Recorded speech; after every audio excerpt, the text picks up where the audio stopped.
Olá a todos, voltamos então aí com mais um PixForce Podcast aqui direto da Offshore Technology Conference 2025 e eu tenho a satisfação de ter aqui comigo Roberto Ardengue. Muito bem-vindo, Roberto. Oi, Renato, tudo bem? Prazer estar com vocês aqui. O Roberto Ardengue tem trabalhado no IBP, trabalhando junto com a IUP, e o IBP, Instituto Brasileiro de Petróleo, é uma referência para a gente, mas uma das coisas que mais tem chamado a atenção no setor em anos recentes tem sido aí o trabalho do IUP.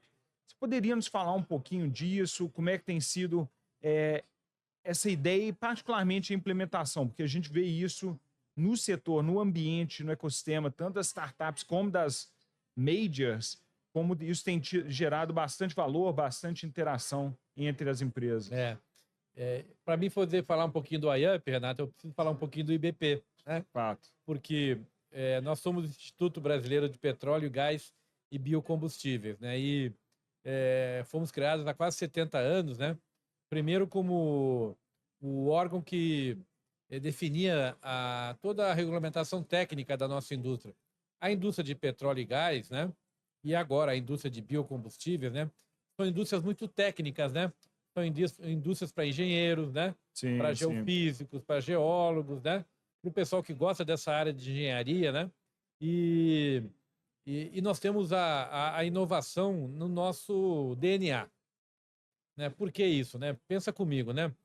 Quando o IBP foi criado, em 1957, né?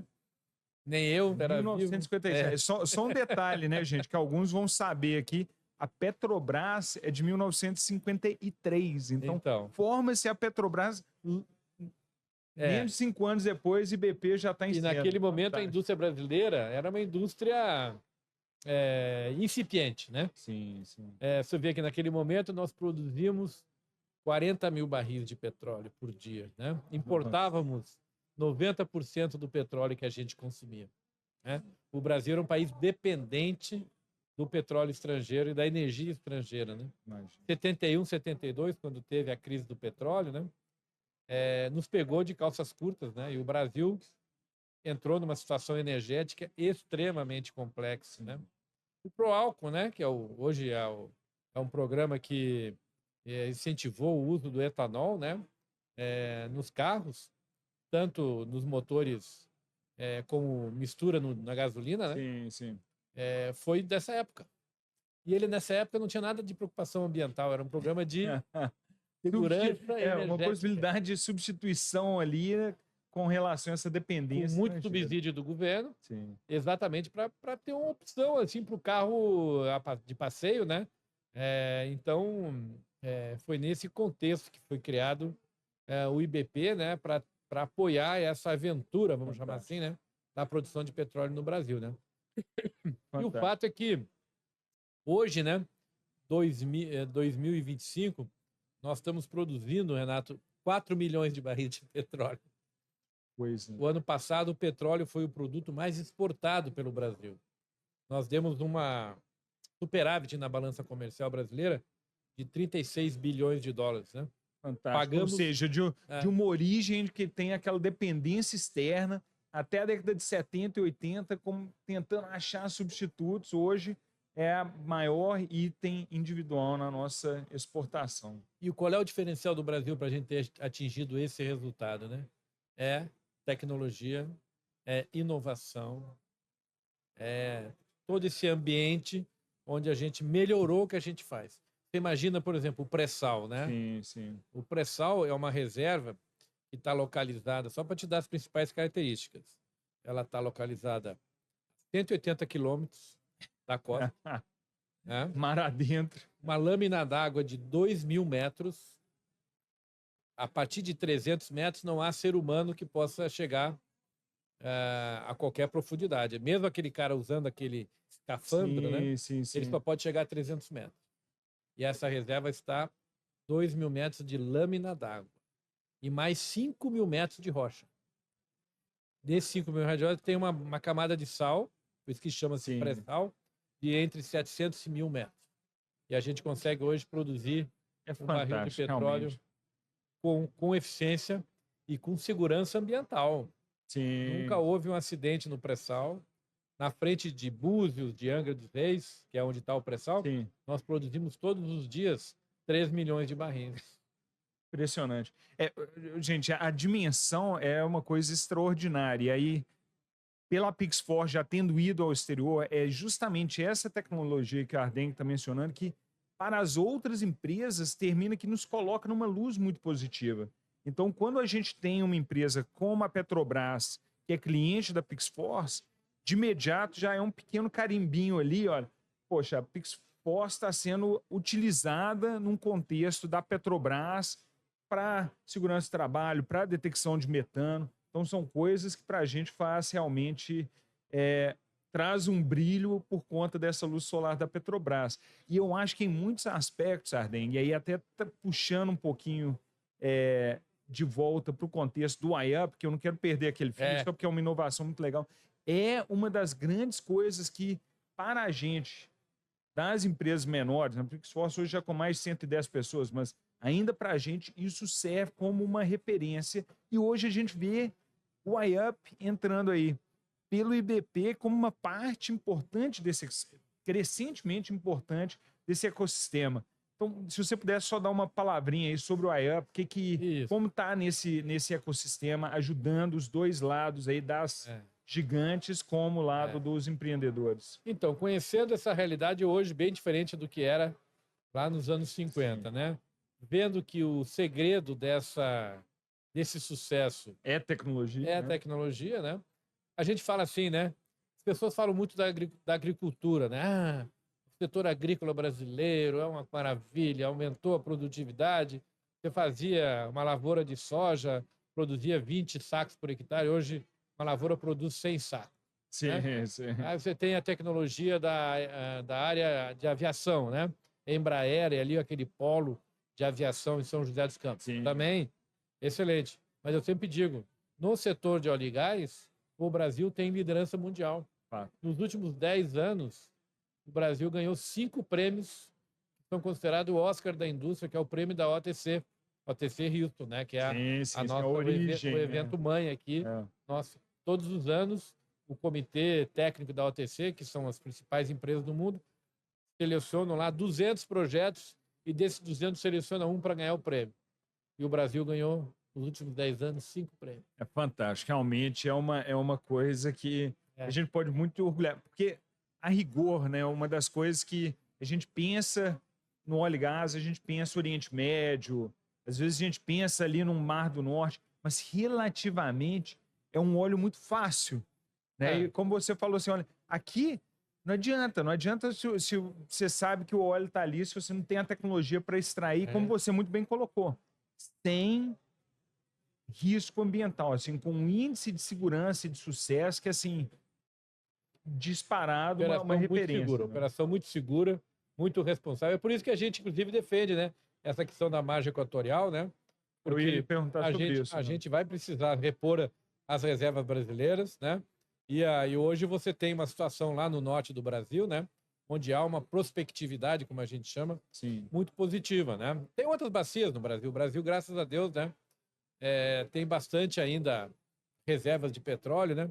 Porque o que nós temos que pensar é que não é que a gente tenha que parar a produção de petróleo. O que nós temos que fazer é reduzir a emissão de CO2. Fato. Então, até porque o petróleo é inevitável para certas coisas, né? Ele é inevitável e necessário, né? Ele é um produto...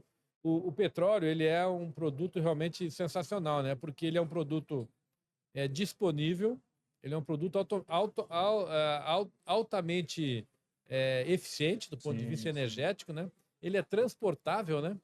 Você bota ele num caminhão, você leva ele a qualquer lugar, né? Pode bombear para um oleoduto, encher um navio. Ele é barato, né? Ele tanto que ele hoje domina a cena. Tu vê que mais de 40% da energia hoje do mundo vem do petróleo, né? Energia primária, né? Então, é muito importante, né?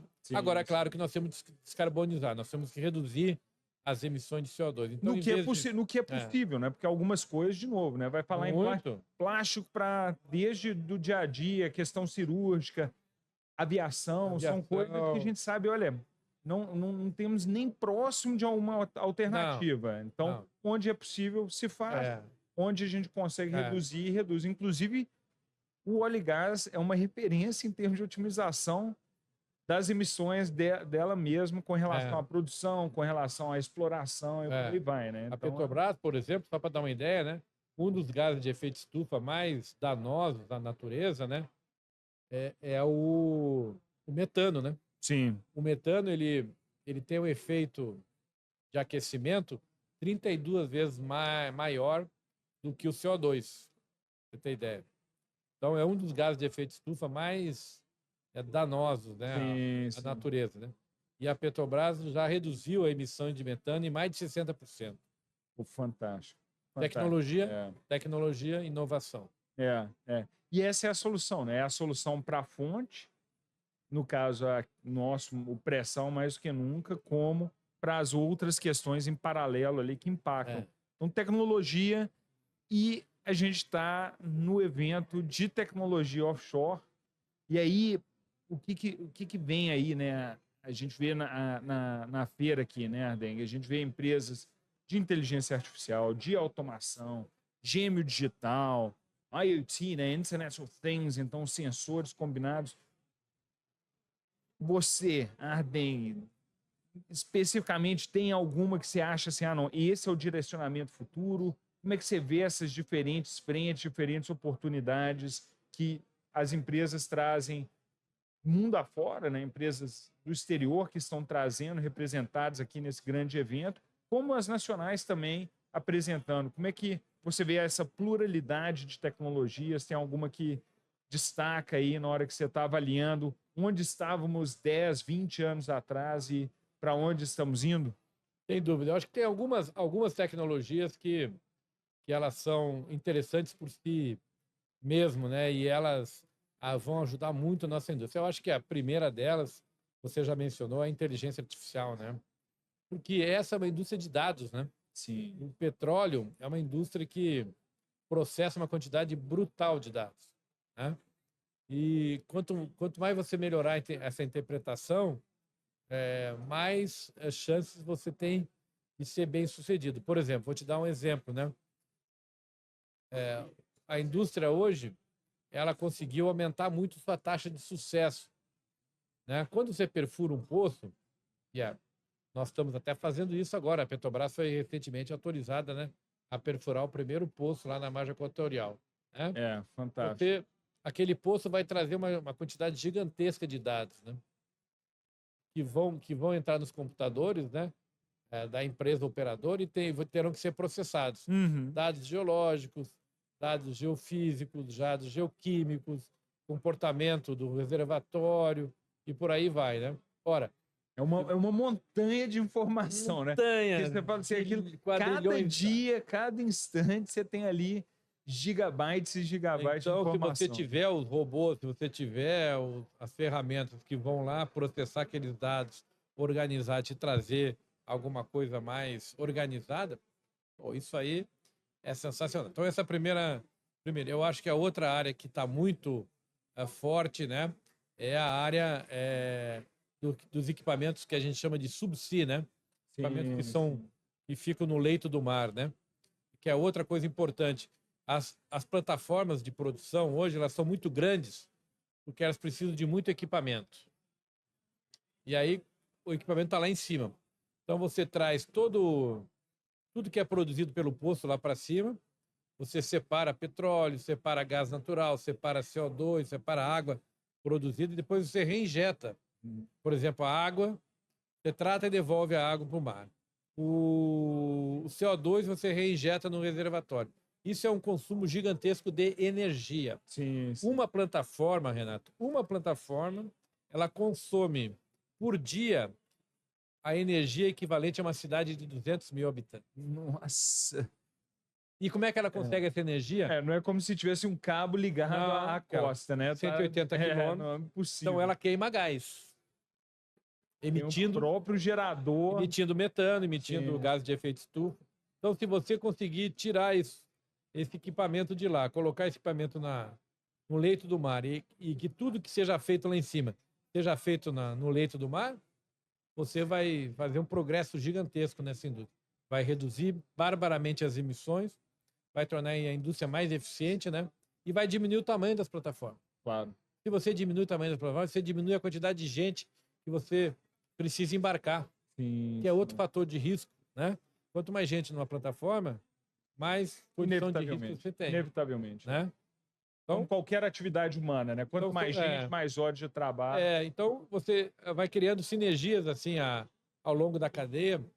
Então essas duas áreas eu acho que são áreas, tem outras, né? Mas eu acho que essas duas são as mais importantes. Estão se destacando. E aí, uma das coisas que a gente sabe, Ardengue, é que você mencionou um pouco a questão das grandes empresas, como Petrobras, e das empresas que geram essa tecnologia, inclusive as startups, né? E a gente sabe que o terceiro pé desse contexto aí, desse marco em termos de exploração e inovação, é a academia, são as Sim, universidades. sem dúvida. Como é que você vê aí o papel do IBP, que é quase um regente, né? Um regente de orquestra que traz ali a possibilidade no Brasil e no exterior da interação dessas diferentes frentes? Como é que você vê tanto o papel do IBP, como é que isso vem sendo feito no Brasil para a gente otimizar o conhecimento de um, a necessidade do outro, a capacidade do terceiro? Como é que é essa orquestração aí que vocês têm feito? Fundamental. O ecossistema, né, das universidades e dos centros de pesquisa do Brasil, eles são um dos pilares, né, desse sucesso tecnológico que a gente apresentou. Por quê? Primeiro porque as indústrias, como eu mencionei, né, elas têm a inovação na veia. Uhum. Tem uma coisa que característica a indústria do petróleo é a inovação. Então, hoje eu estava num dos painéis aqui da OTC, né, com a Petrobras, com a Chevron e com a Total, falando de inovação, né? E todo mundo preocupado com o preço do petróleo, que está baixo, preocupado em como descarbonizar mais, né? Mas todo mundo concordando que é com a inovação que a gente vai superar os dois desafios. E aí, a inovação, no caso da indústria de óleo e gás, ela tem um caminho, né? Que é o que a gente chama da cláusula de pesquisa e desenvolvimento, né? No nosso sistema, no Brasil, que é um sistema muito bom, que copiou um pouco o modelo que existe na Noruega, né? Você direciona uma quantidade muito grande de recursos para pesquisa e desenvolvimento. É por isso que a gente chama de cláusula P&D. A empresa que produz petróleo, ela é obrigada a investir uma quantidade grande. No caso da Petrobras, é um montante muito importante. É mais de R$ 1 bilhão, R$ 1 bilhão por ano. Sim. E como é que se faz isso? Desenvolvendo pesquisas nas universidades. Então, você contrata grupos de pesquisa, você contrata laboratórios, você constrói laboratórios. Tanque oceânico da COP, por exemplo, construído com dinheiro da cláusula P&D. Perfeito. Né? O centro de rochas que existe na Bahia, lá no Cimatec, construído com dinheiro da cláusula P&D. Então, isso é pesquisa pura, é onde tem a universidade, onde tem um conhecimento, e aí você, na hora que você se conecta com as universidades, né, e com os estudantes e os professores, né, você apoia essa atividade de pesquisa e, ao mesmo tempo, você tem esse resultado maravilhoso. É, muito bom. E é interessante, né? Porque a PixForce, como uma beneficiária desse tipo de P&D, a gente sabe na prática como é realmente um momento em que as empresas de óleo e gás estão ali investindo, eles precisam investir por conta dessa regulamentação, só que ao mesmo tempo de uma maneira muito direcionada, muito inteligente, não é aquele dinheiro que está sendo investido sem um propósito fim. E eu acho que esse foco com relação à finalidade é algo que a gente vê aí com clareza, até porque, como você antecipou na sua resposta, né? Eles têm desafios reais, eles mapearam esses desafios e sabe que vão superar isso, não pedindo, vamos fazer aqui uma tabela de preços. Não, vamos fazer aqui a melhor forma possível para reduzir os nossos custos para estar competitivo. E olhando para o futuro, aí, Arden, vem aquela questão que é muito difícil de responder porque ninguém tem uma bola de cristal. Mas se tem alguém... A Deus pertence. Exato. Mas que o IBP tem uma posição privilegiada nesse ecossistema brasileiro, a gente sabe que tem. Como é que você vê no futuro próximo aí, tanto essa interação da indústria com a academia, com as startups, com o próprio governo, como é que você vê isso indo adiante? Particularmente aí, assim, eu não quero vincular direto a pergunta, até porque é uma questão um tanto quanto polêmica, mas da margem equatorial, mas que, tendo em vista o histórico, né? Não vamos nem falar de prospecto nesse aspecto, vendo o histórico do que tem sido feito, para o pessoal do setor é muito tranquilo. Olha, da mesma forma que foi feito o pré-sal com muito cuidado, margem É, equatorial não será diferente. não será Né? O diferente. sucesso de uma área é simplesmente um sucesso que vai ser o mínimo aceitável para a nova área, seja onde for, nesse caso, margem equatorial. Mas olhando para frente, como é que você vê, tanto em termos de desafios e oportunidade, é, como o IBP vai estar posicionando aí a sua gestão? Eu acho que tem sido muito caracterizada por essa vontade de trazer ali a indústria de maneira muito unida. A gente vê isso na OTC Brasil, o grande sucesso aí desse evento que vocês têm sido aí fundamentais para realizar, e a gente vê aí com relação também à IAP no ecossistema. Então, olhando para o futuro, como é que na sua gestão, nas gestões futuras aí do IBP, você vê isso?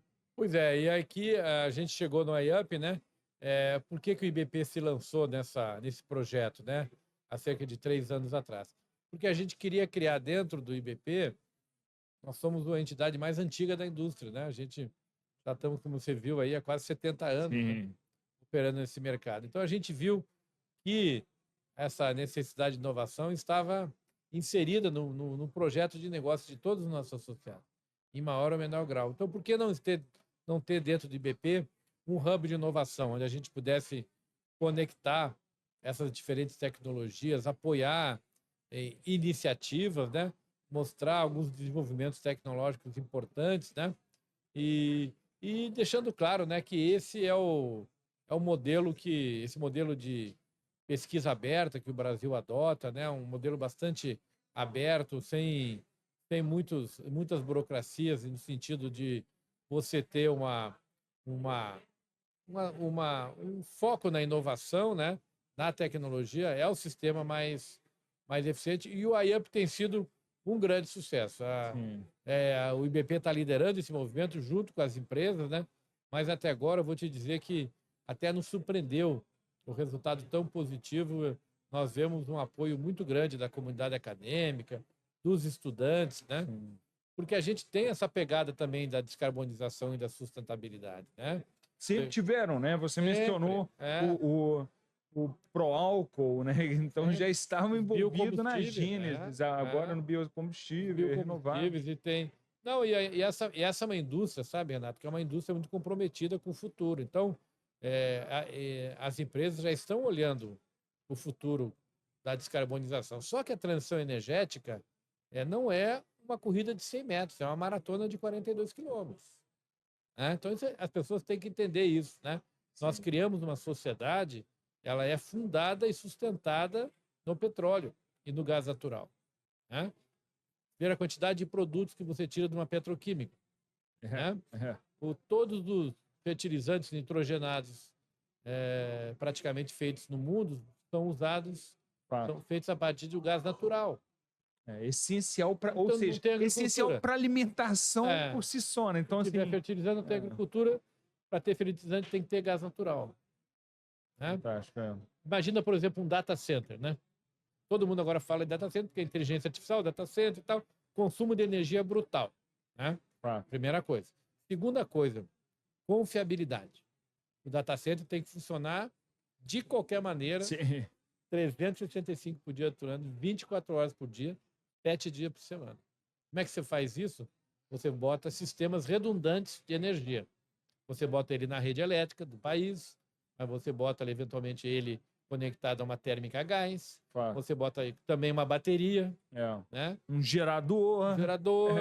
Porque ele não pode parar dia e noite. Pode dar uma tempestade, pode dar um furacão, ele tem que estar operando. Sim. Então, o petróleo e o gás natural vão cumprir um papel aí também. Né? Perfeito. Então, perfeito. É isso, essa é a realidade. Eu acho que a gente tem que ser... É claro que a gente tem sonhos de descarbonização, de sustentabilidade, a gente não nega que os combustíveis fósseis são uma fonte importante de emissão de CO2 e, portanto, de aquecimento global, mas a gente tem que ser pragmático. E eu acho que o cientista, o inovador, ele, por definição, ele é um cara pragmático. Ele é um cara, assim, que tem que ter aquela visão de processo. Né? Sim, sim, não, brilhante.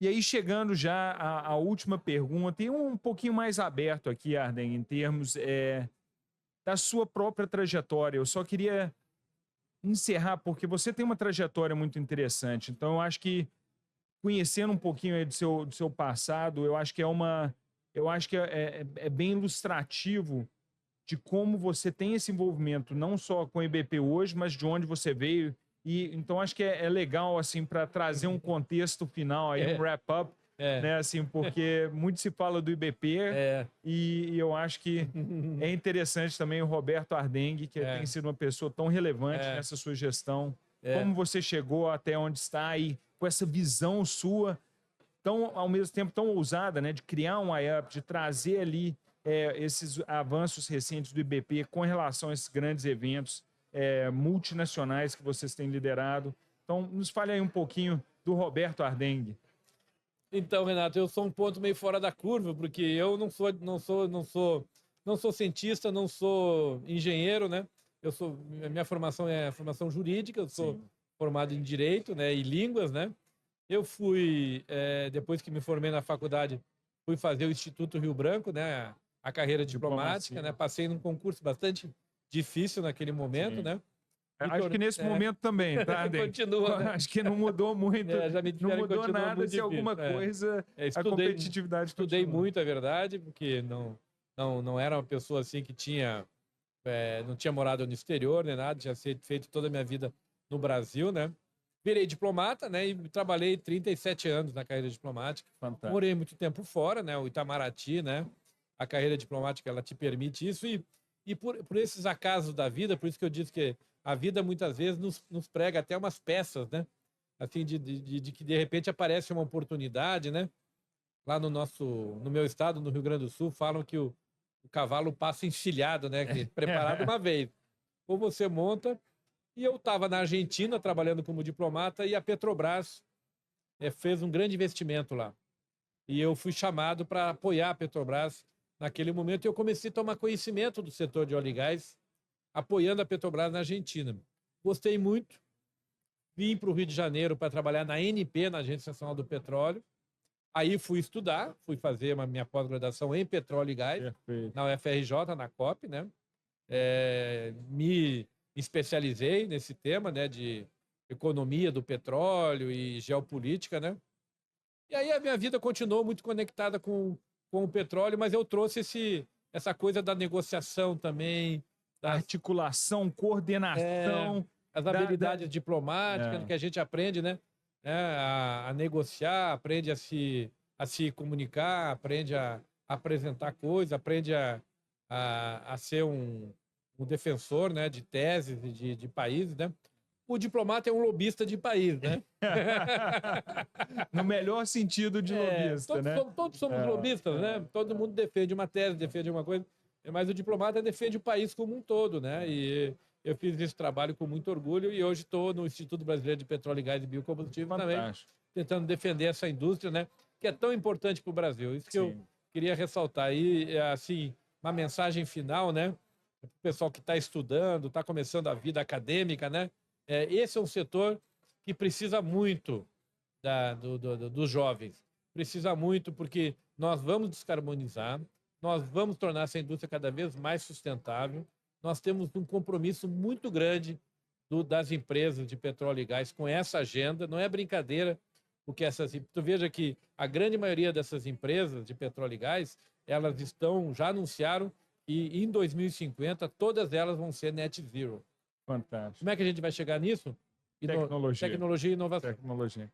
Então é isso, essa é a regra do negócio e a gente está muito otimista que a gente vai chegar lá. Fantástico. E eu acho que essa pergunta, essa sua assim, trajetória, Ardengue, é fantástica. Assim, e eu acho que é importante frisar muito nesse sentido que são tecnologias de vários setores. Então, não é assim, tem que ser um engenheiro do petróleo, tem que ser um geólogo. É realmente um setor que é muito disposto a abraçar a causa de várias frentes. Eu acho que, no caso do IBP, vocês colocam isso em prática e a gente vê aí diferentes profissionais, diferentes empresas, muito rapidamente, diferentes níveis, articulando né? isso para fazer a indústria de petróleo e gás emprega todo mundo, né? Sim. Tem a famosa história, né? Posso contar uma história no final? Nossa, nada melhor. Então tem uma história que lá em Macaé, né? Que hoje é uma cidade muito voltada, né? Sim. Sempre há muitos anos está muito voltada para o setor de óleo e gás. Tinha uma senhora que vendia pipoca. Ela tinha uma pequeno carrinho de pipoca que ficava ali na onde as pessoas embarcavam para ir para as plataformas. Um dia passou um engenheiro ali, né, uma pessoa que operava lá a plataforma, olhou aquele carrinho de pipoca, comprou 2 saquinhos de pipoca e embarcou. Na outra semana ele voltou, né, porque a pessoa embarca, fica uma semana, 10 dias, volta. Ele voltou e comprou dela 10 sacos de pipoca e embarcou. Na outra oportunidade, uns dias mais, ele foi lá com um saco grande e comprou todo o carrinho de pipoca dela e embarcou. Aí todo mundo ficou assim, né? Intrigado, né? Sim, Por sim. que ele estava comendo tanta pipoca? Na verdade, ele não estava comendo pipoca. Ele é engenheiro, inteligente, né? E ele se deu conta que a pipoca era um grande produto que você podia jogar no mar para fazer o que a gente chama do teste de dispersão. Toda plataforma de petróleo, todos os dias, ou uma certa rotina, ela é obrigada a saber onde é que as correntes estão levando as coisas, porque em caso de um vazamento, né? Ele tem que ter um mapa. Sabe Hoje, como remediar. Hoje, 4 horas da tarde, a corrente está indo para cá, amanhã de manhã ela está indo para lá. E a empresa que fazia esse serviço importava um produto dos Estados Unidos, em tonéis caríssimos, que vinham aquele produto, porque ele tem que ser biodegradável, evidentemente. Claro, você está jogando no mar, literalmente jogando aquilo no mar. Hoje, essa senhora tem uma empresa de produção industrial de pipoca, né? Ela emprega 27 pessoas, né? E ela está hoje trabalhando no setor de óleo e gás. Full time. Realmente fantástico. Eu já estava pensando que ia ser, não, o engenheiro estava revendendo a pipoca, mas é algo diretamente ligado ao óleo e gás. Então emprega todo mundo, emprega e uma inovação, né? Vendo além do óbvio, vendo além do que às vezes a gente que não está na indústria pensa assim, isso aqui não tem aplicabilidade, mas se tiver algo que pode ser desde eficiência energética, sistemas de iluminação, sistemas de segurança do trabalho, a gente sabe que o óleo e gás vai ser super eficiente. Roberto Ardenghy, muitíssimo obrigado. Parabéns novamente pela liderança no IBP, tudo que tem feito. Um prazer estar com você. Prazer estar com você também. Muito obrigado aí. Prazer estar com vocês.